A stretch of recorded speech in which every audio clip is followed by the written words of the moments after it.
पहले दोस्ती हुआ, फिर प्यार हुआ, फिर भाई सब करेंगे सदिया, तो इसी से करेंगे, नहीं तो जान दे देंगे। अक्षरा सिंह का एक ऐसा काला सच जिसे शायद आप लोग जानते तो होगे लेकिन मानते नहीं होगे। जानने और मानने से पहले इस वीडियो का तनिका एक लाइक करके और प्लीज सब्सक्राइब वाला जो बटन है तनिका हिला के दबाइएगा। सबसे पहला बात, अक्षरा सिंह का दोस्ती पावर स्टार पवन सिंह से 2016 में हुआ था और 2016 के एंड में अक्षरा सिंह को हमारे पावर स्टार पवन भैया से तनिका जोरों शोरों से प्यार होने लगा और 2017 में अक्षरा सिंह का पवन भैया से जोर से एकदम प्यार वाला धक्का जुड़ गया। अगर भाई साहब पवन भैया को तनिका जोर से निचोड़ करके देखा जाए तो पवन भैया की 3 पत्नियां हैं।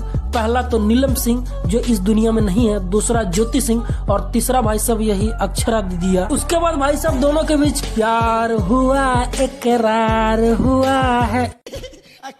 फिर क्या ज्योति भाभी से पवन भैया की शादी करा दी गई, लेकिन इसमें अक्षरा सिंह को बहुत ज्यादा तकलीफ